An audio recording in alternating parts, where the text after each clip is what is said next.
A hand drifted across my bare back. Her fingers, delicate and soft, felt as if they belonged to another world, one untouched by the brutality of mine, as they gently explored the map of my life written in scars. Each scar told a story: a knife fight in Laredo, a bullet's graze near Dodge City, a hard fall in the Rockies. To anyone else, they were the marks of a violent man, a wild beast. But in Clara's touch there was no fear, no pity. Only a gentle acceptance, as if she were reading a secret language that only she understood. I buried my face in her thick, dark hair, inhaling deeply the scent of wildflowers and lingering Montana sun. Her breath was warm against my skin, a living promise that I was more than just a name on a wanted poster, more than a ghost worth $200. Here I was flesh and bone. A man, Caleb, she whispered against my chest, and my real name, the name I had run from for so long, sounded like a prayer on her lips, not a sentence. I lifted her chin, my thumb gently stroking her flushed cheek. In the dim moonlight, her eyes shone like two captured stars, holding a trust I knew I would never deserve. She looked at me, and I knew she saw everything, the weariness, the regret, and the monster I fought to keep caged inside. And she didn't turn away. The gunshot wasn't the worst part. The gunshot was just a hard fact, lightning quick, a brief snarl of metal and fire. The worst part was the sound that followed, the wet thud of a lead slug slamming into the soft pine of the doorframe just inches from my cheek. I felt splinters of wood sting my skin like a hateful slap. The acrid, heartbreakingly familiar smell of gunpowder filled my nostrils. I was no longer running from the past. The past was hunting me, and it carried a Sharps rifle. I threw myself out of the dilapidated shack and into the biting cold of the Montana night. The wind howled through the pines, a mournful cry that seemed to call my name, Caleb Blackwood. A name I had tried to bury under miles of dusty trails and countless lonely nights. A name printed on wanted posters that promised $200 in gold, a cheap price for a man's soul. A sharp, searing pain tore through my left bicep. Another shot. This one had found its mark. The pain was a hot, deep burn, but adrenaline is a powerful medicine. I kept running, my boots heavy in the snow that had begun to fall thick and fast. The storm had come out of nowhere, a white curtain dropped by God to hide a sinner, or perhaps to bury him alive. I wasn't sure which option I preferred. The bounty hunters, at least two of them I figured, were falling behind. Their angry shouts were swallowed by the screaming wind. They knew better than to chase a wounded man into a blizzard. They would wait. They would go back to the nearest town, drink hot coffee, and brag about how close they'd gotten. They knew the storm would finish their job for them, and it nearly did. Every step was a battle against the relentless wind and the growing pain in my arm. Hot blood soaked through my coat, then quickly grew cold, freezing the fabric to my skin. My world shrank to the whiteout of the snow, the shriek of the wind in my ears, and the frantic pounding in my chest. Then even that began to fade. I staggered, tripped on something buried in the snow, and fell face down, cold. The cold seeped through my clothes, a deadly numbness creeping in from my fingers and toes. This is it, I thought, a strange sense of resignation washing over me. Not a bullet, but the cold indifference of nature. Maybe it was better this way. I closed my eyes, letting the snow cover me like a shroud. But through my deepening delirium, a faint image appeared. An overturned carriage, one wheel broken, abandoned like the skeleton of some long-dead beast. And next to it, a weak flickering light, a storm lantern. Where there's a lamp, there's life. The thought was a tiny ember in the ashes of my will. I don't know where I found the strength, but I crawled. I dragged my useless body through the snow, each inch a victory against an icy grave. Finally, my numb fingers touched wood, the door of an old, barely standing barn. I threw my remaining strength against it. The door groaned open. I rolled inside, out of the storm, and into darkness. The next time I opened my eyes, I was in some kind of purgatory. A soft yellow light danced on rough-hewn wooden walls. The air smelled of old hay, leather, and something else, faint and sweet. Wildflowers in summer. I was lying on a pile of burlap sacks, a coarse wool blanket draped over me. My arm was bandaged with a strip of torn white linen, surprisingly clean. And then I saw her. She was sitting on a wooden crate with her back to me, focused on the storm lantern. Her thick dark hair was in a neat braid, but a few strands had escaped, framing her face in the warm light. She was no fever dream. She was real.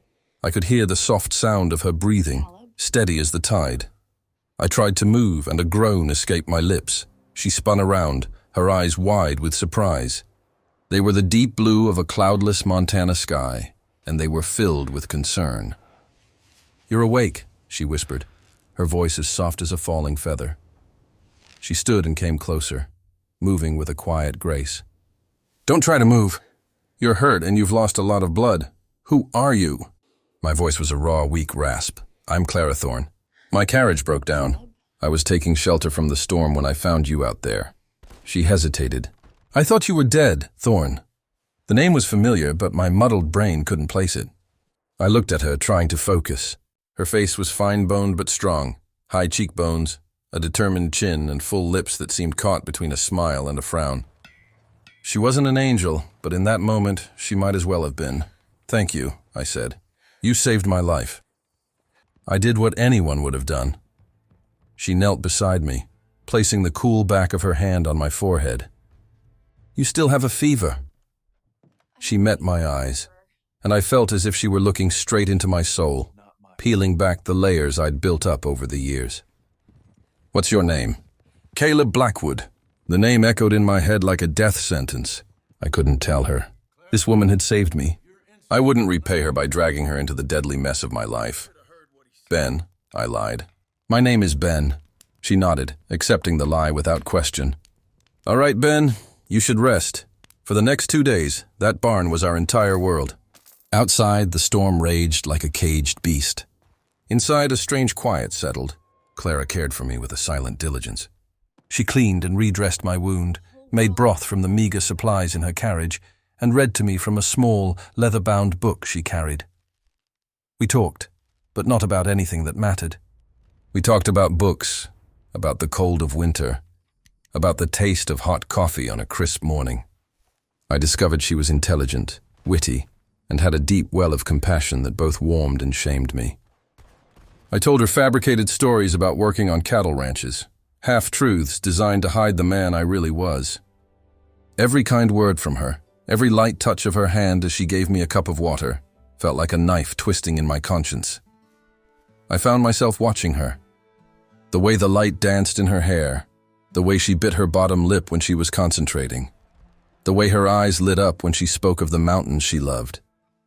A feeling I thought had long since died inside me began to stir, a tender, aching longing. I wanted to protect her, and the bitterest irony was that the greatest danger to her in that barn was me. On the second night, my fever peaked. I shivered uncontrollably, trapped in nightmares of gunshots and accusing faces. I felt her beside me, wiping my forehead with a damp cloth. "Shh," she whispered through my delirium. "It's all right. You're safe now. Safe, a foreign word."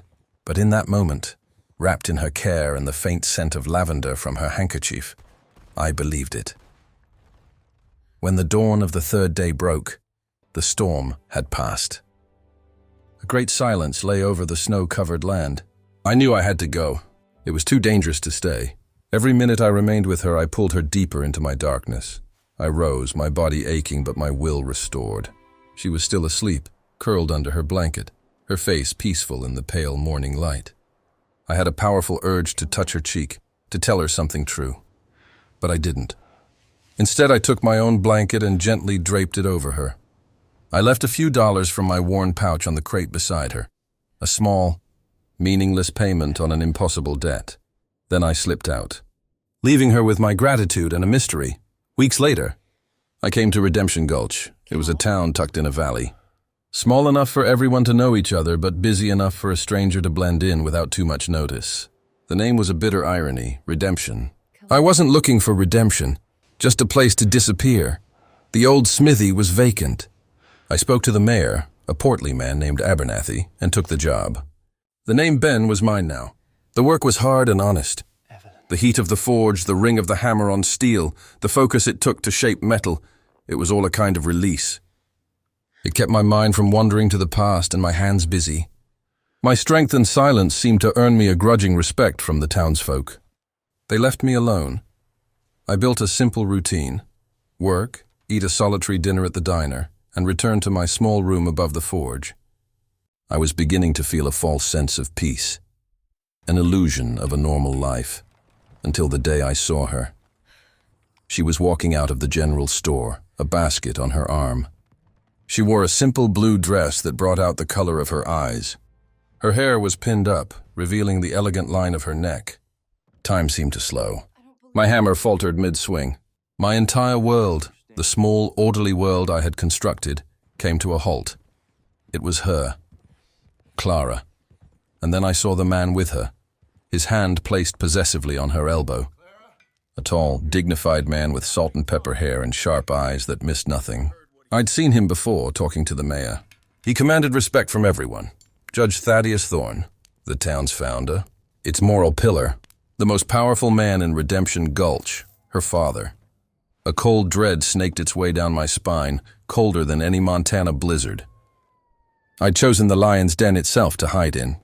Her gaze drifted across the street and landed on the smithy. Our eyes met. I saw a flicker of recognition in them, then confusion, and then something else. Something I didn't dare name.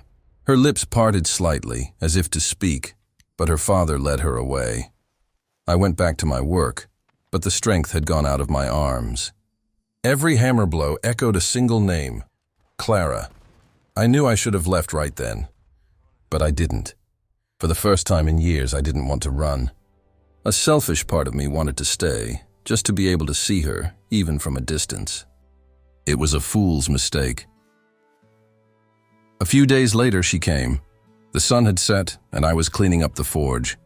The last embers in the fire were dying, casting long dancing shadows on the walls. I heard the creak of the door and turned. She stood in the threshold, her silhouette long in the dim light. She'd changed out of the blue dress and into a dark riding skirt. She looked determined. "We need to talk," she said, her tone leaving no room for argument. I set down my hammer, wiping my hands on a rag. "I don't think we have anything to talk about, ma'am." She stepped inside, letting the heavy door swing shut behind her. The small space of the forge suddenly felt suffocating. "Please don't call me that. You know my name." She stopped a few feet from me, her blue eyes searching my face. "But I don't know yours, do I, Ben?" My throat went dry. "I don't know what you mean." "Oh, I think you do." She took another step, and this time she pulled something from her coat pocket. A folded piece of paper. She opened it. Even in the faint light, I could make out the crude sketch of my face and the bold letters beneath it. Caleb Blackwood, wanted for murder. "I saw this in my father's office," she whispered, her voice a mixture of accusation and hurt. "I recognized you immediately. Why?" The question hung in the air, heavy with the smell of coal and cooling metal. "Why did you lie to me? Why are you here? Who are you?" I looked into her eyes, the same eyes that had looked at me with such compassion, and now they were filled with confusion and a fear that I had put there. A wave of guilt crashed over me. Instead of running, I just stood there, the weariness of months on the run settling on my shoulders. "Then you should stay away from me," I said, my voice rougher and harder than I intended. I stepped toward her, deliberately invading her space, using my size to intimidate. It was a cruel act, but I needed her to be afraid of me. I needed her to hate me. It was the only way to keep her safe. "Go home, Clara. Forget you ever saw me." I had pushed her away, physically and emotionally, hoping the wall I was building would be high enough to protect her from me. But when I looked into her eyes, I didn't see the fear I expected. I saw a spark of defiance, a resolve as hard as the steel I hammered every day. Pushing her away hadn't made her run. It had only made her more determined to find the truth. And in that moment, I knew my false peace in Redemption Gulch was over. The past hadn't just hunted me down. It had found me. And it had the most beautiful blue eyes I'd ever seen. The wanted poster lay between us on the anvil, a silent accusation in the dying firelight of the forge. My face, crudely sketched in charcoal, stared up at the ceiling, a ghost of the man I used to be. $200. That was the price the world had put on my existence. But the look in Clara's eyes, full of hurt and confusion, was another price entirely. one I didn't know how to pay. "Stay away from me," I repeated, my voice a low rasp I barely recognized. I took a step toward her and she retreated, her hand clutching the crumpled paper. Good. Fear was a good friend. It kept people alive. "You don't know anything about me." "Then tell me," she challenged, a defiant spark igniting in her blue eyes, extinguishing her initial hesitation. "Tell me that the man who used his last strip of cloth to bandage a stranger's wound in a snowstorm is the same cold-blooded killer on this paper." Her words were like physical blows. Each one was a reminder of a kindness I didn't deserve. I wanted to scream that she was wrong, that the world wasn't so simple. But my throat was choked with lies and half-truths. Protecting her meant pushing her away. "It doesn't matter," I said, turning my back on her, a final act of dismissal. "Go home, Clara. Go home to your father." "Forget the blacksmith." Ben never existed. I heard her sharp intake of breath, then the rustle of the paper as she folded it. For a long, silent moment, I thought she would leave. I prayed she would leave. But then I heard her footsteps, not heading for the door, but coming closer. Her hand rested gently on my back, right between my shoulder blades. The touch was feather-light, but it seared through my shirt like a branding iron, burning straight to my skin. "I don't believe it," she whispered. "And I'm not going anywhere." Then she was gone, leaving me alone in the darkness with the echo of her words and the ghost of her touch lingering on my skin. I didn't sleep that night. I sat by the cold forge, my Colt resting on my lap, listening to the sounds of a sleeping town I had foolishly begun to call home. Clara's words had been a spark, but it was her silent departure that frightened me. It wasn't a goodbye. It was a promise. The fall came faster than I could have imagined. 2 days later, the news spread like wildfire. A supply wagon had been hit on the East Road. The driver, a young man named Billy I sometimes talked to at the diner, had been shot and killed. Marshal Crowe, with a face of false solemnity, led the investigation. And by some miracle of frontier justice, a witness, a known drunk and a liar for hire, had seen the whole thing. He described a tall, quiet man, a stranger with a skill for guns. He described me. The final nail was a distinctive horseshoe found at the scene. One I had forged only a week prior for one of Silas Croft's horses. I knew it then. It was a perfectly laid trap. Croft provided the means, and Crowe provided the narrative. Mayor Abernathy came to the smithy with 2 men I'd once shared a beer with. Their faces were no longer friendly. They were hard with suspicion and fear. "Ben," Abernathy said, avoiding my eyes, "Judge Thorne wants a word with you." It wasn't an invitation. I looked into their eyes and saw the hard truth. The word of a U.S. Marshal carried more weight than weeks of hard work and friendly nods.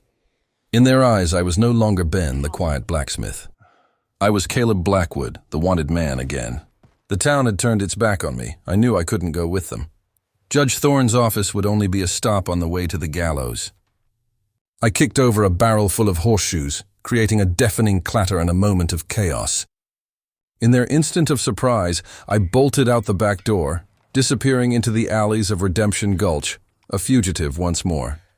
My hiding place was a bitter irony. The old church on the edge of town, abandoned years ago when a new one was built.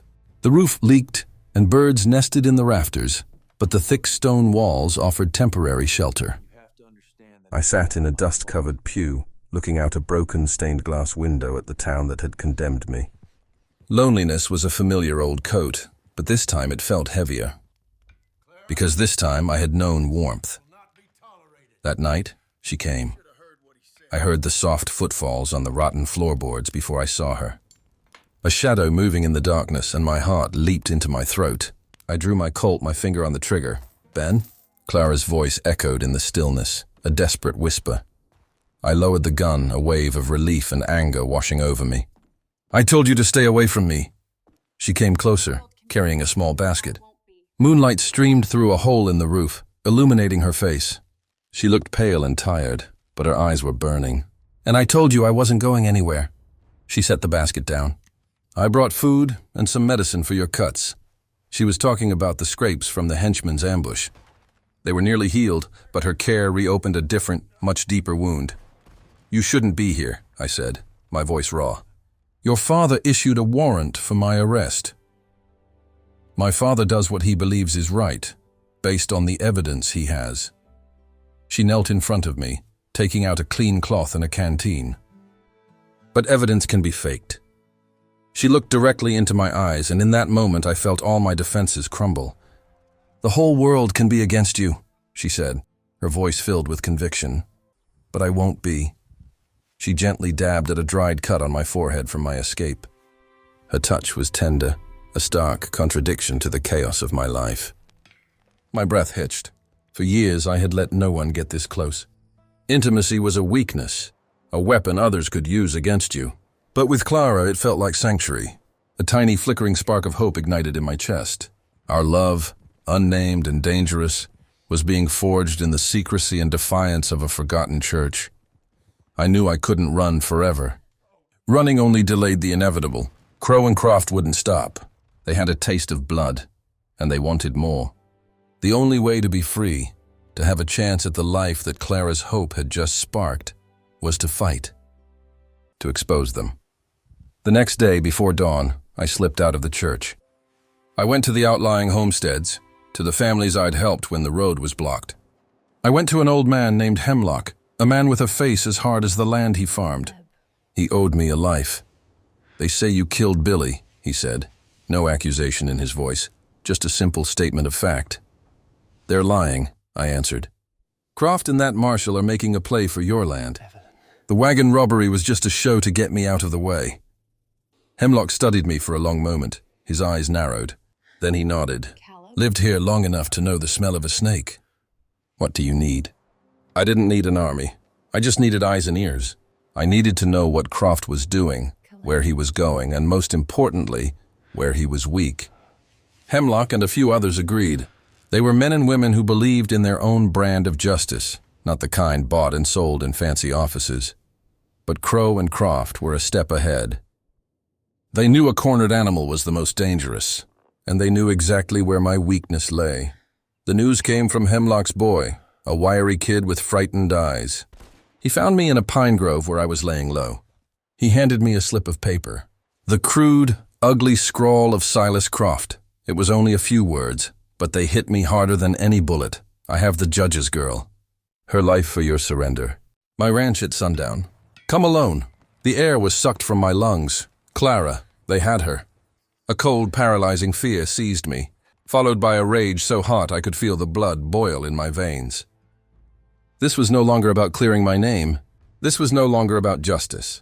This was about her. I faced an impossible choice. If I surrendered, they'd kill her as a witness and then hang me. If I fought, the slightest mistake would cost her her life. They had laid the perfect trap. They had turned my love for her into a noose around my neck. I returned to Hemlock's barn as the afternoon shadows grew long. I had no choice but to walk straight into the trap, but I wouldn't go like a lamb to the slaughter. In the dusty, hay-scented dark of the barn, a change took place. Ben, the blacksmith, the man who had tried to bury his past under soot and sweat, died. He died with the last shred of hope as I read those words. The man who took his place was someone I hadn't been in a long time. Caleb Blackwood. I took my Colt from its holster. Each movement was deliberate, an old ritual performed in silence. I cleaned each part with an oiled cloth, feeling the smooth action of the well-made steel. I checked the cylinder, spinning it with a satisfying click. I loaded the chambers, 6 cold, deadly rounds. I was no longer a man running from his reputation. I was embracing it. I buckled the gun belt around my hips, cinching it tight. The familiar weight of the gun was a grim comfort. For years, this gun had been a curse. Tonight, it was my only hope. My eyes, when I caught my reflection in a water trough, were as hard as steel. The quiet storm was ready to break. I slipped onto Croft's ranch under the cover of night, a ghost bent on vengeance. I moved along the fence line, silent as a hunting cat, using the darkness as a cloak. I took out 2 guards without a sound, using my knife instead of my gun. I found her in the main barn, tied to a support beam. She was gagged, her eyes wide with terror. When she saw me, a flash of relief crossed her face, but it was quickly replaced by frantic fear. She was trying to warn me. Too late. The moment I cut her bonds, the barn doors burst open, flooding the space with the light of a dozen torches. We were surrounded. Silas Croft stood in front, a smug grin on his fleshy face, and beside him, Marshal Gideon Crow, his ice-cold eyes gleaming with triumph. "The game is over, Blackwood," Crow said, his voice dripping with satisfaction. I shoved Clara behind me, shielding her with my body. My Colt was in my hand, but I knew I was outmatched. "Look, Judge," Crow shouted, and I saw Judge Thorne at the edge of the crowd, brought there by Hemlock's boy. His face was a mask of horror as he saw his daughter in the middle of the standoff. "The killer shows his true colors. He's taken your daughter. He's lying," I roared, my voice echoing in the tense silence. I spoke to the judge, to the armed townsfolk who had come with him, who were all watching with confusion. "He and Croft are stealing your land. Ask him how much Croft paid him for his silence." A murmur went through the crowd. The seed of doubt was planted. Judge Thorne looked from Crow to Croft, then to his daughter, trembling behind me. For the first time, the certainty on his face wavered.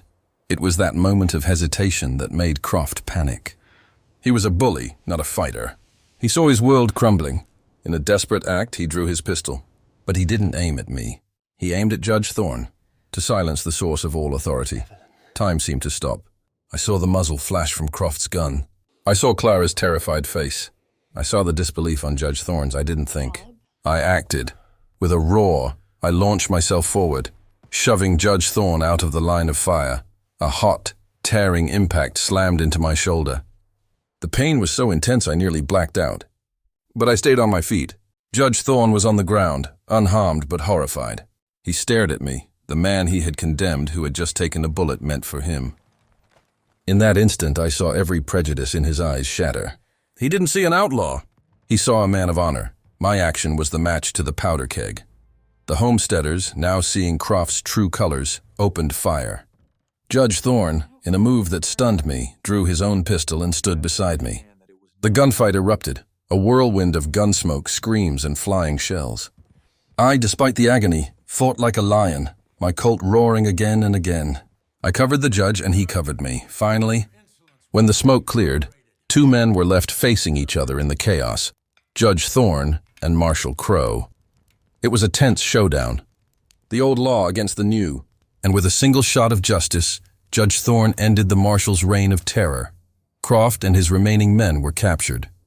Their conspiracy was laid bare for all to see. The last of my strength gave out. I collapsed, the pain in my shoulder overwhelming me. Clara rushed to my side, tears streaming down her face the last thing I saw before the darkness took me. I woke to find Judge Thorne kneeling beside me, next to his daughter. His face was no longer that of a cold judge, but of a grateful father, a man who had seen his error. "You saved my life," he said, his voice thick with emotion. "I was wrong about you, son. God, how I was wrong." Months later, as my shoulder healed under Clara's devoted care, an official letter arrived from the territorial capital. Judge Thorne had kept his word. He had used all his influence, based on his testimony, the homesteaders' accounts, and the proof of Crow's corruption. I had been given a full pardon. Caleb Blackwood was a free man. They offered me the position of new U.S. Marshal for Redemption Gulch. The irony was thick. But I turned it down. My days of wearing a badge were over.